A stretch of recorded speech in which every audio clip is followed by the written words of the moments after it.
It's summertime. That means it's time for grilling, it's time for barbecues, it's time for crappy hamburgers, crappy hot dogs, crappy buns, crappy condiments, and crappy deli-bought potato salad. So what are we going to do about it? Well, we teamed up with Brendan, and for the next few weeks, Brendan and I are going to be showing you a bunch of fantastic ways to do a DIY barbecue. DIY 4th of July, DIY Father's Day, DIY Labor Day, and every barbecue in between. Here's how to make it all yourself from scratch.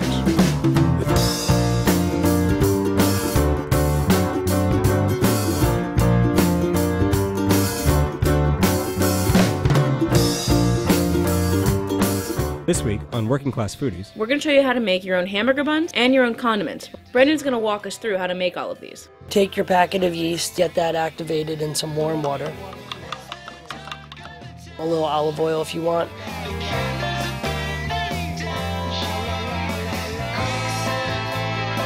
Then in another bowl, your 2 cups bread flour, your honey, egg. The egg is totally optional. Salt. Mix that all together until it really starts coming together nicely.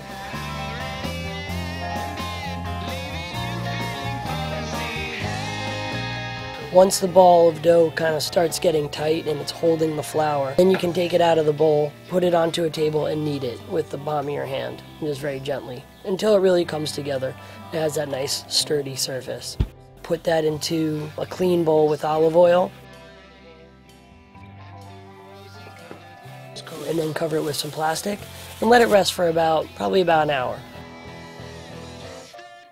400-degree oven. And then after it's rested for a while, what you'll do is you want to take the dough out and then just cut it into 6 pieces. 6 even pieces. You can form them into little balls.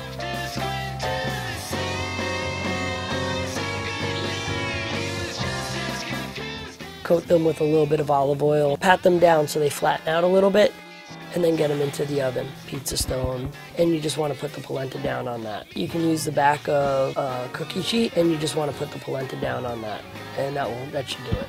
And then probably about 15-20 minutes, it should be ready. And pull them out and put them onto a rack, and let them cool. And they should feel hard.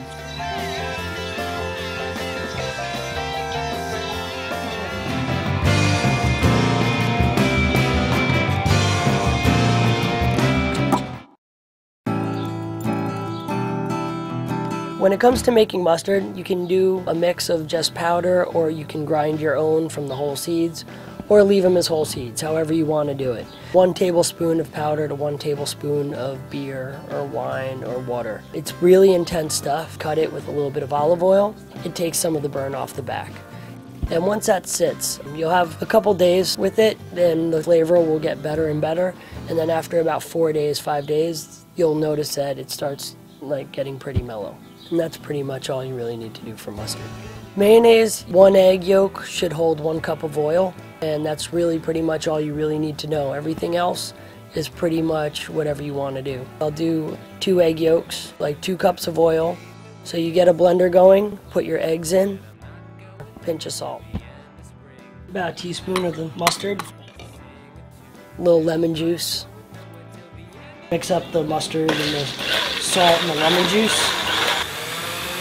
Then you want to add your oil incredibly slowly. Like just get a nice thin stream in and let it emulsify. If you try and put too much oil in all at once, it will just break and you'll lose the whole thing. 1/4 cup of water if I want to extend it. Yeah, and you just want to let it sit out and let it kind of tighten itself up. If you want to cover yourself, you can do 3 yolks and just put in 2 cups of oil. And that will really stop it from breaking. Like it will hold a little bit more. Ketchup you can make it's kind of one of those recipes that you can play with. You can have a lot of fun. Just kind of rough chop it a little bit.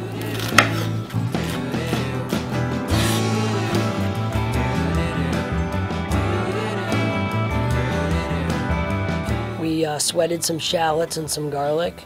I always put in a little salt when I'm sweating the shallots, just to kind of help break them down, get the flavor in there.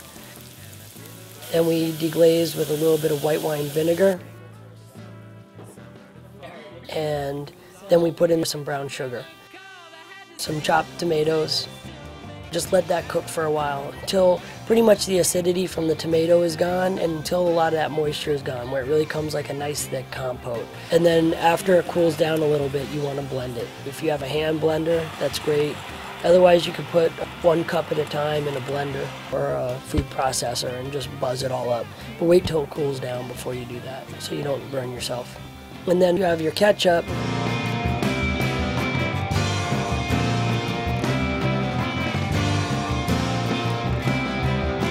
Putting them on the fresh baked bread is awesome.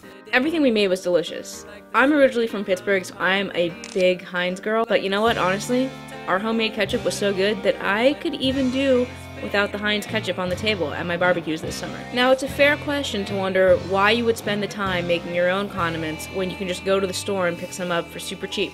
Well, first of all, making your own condiments means that you control what goes into them. We used all natural ingredients. There's no corn syrup, no corn starch, no artificial preservatives, no fake color. And on top of that, once you've made your first batch, you can really play with these. Why not try a curry ketchup, an Old Bay ketchup, maybe a hot sauce ketchup? You can really control the flavor. You can make it taste saltier or sweeter, more oniony, more garlicky, more tomatoey. Totally up to you. Our homemade mustard came out so well that I even made a second jar of it and sent it off to my dad, along with a couple other homemade treats to spice up my dad's Father's Day and all of his barbecuing for the rest of the summer. Hot honey mustard and peanut butter. Oh my god. Isn't that wonderful? Peach preserves? You get much. Oh dear. Beer in the shape of bread. Father's Day. If I cut this in half, it would make a perfect hamburger bun. Love you, Dad. So the total cost for our buns and condiments came to just about $10. Now we've got mayonnaise, mustard, and ketchup to last us through at least 2 barbecues. Plus, if you're into baking, the buns are fantastic practice because the more baking you do, the better at it you get. So check back in next week. We're going to be showing you how to make veggie burgers and potato salad that are way better than any veggie burgers and potato salad you've ever had before, unless you've been to Brendan's house, in which case, just find out how he makes them. So now it's your turn. Write in and let us know what you're going to be doing for Father's Day or for your 4th of July this year. And if you have any awesome bun recipes, especially one for potato buns, let us know. Same thing, if you have a recipe for whole grain mustard, love to have it because whole grain mustard is awesome. And we'll see you next week on Working Class Foodies.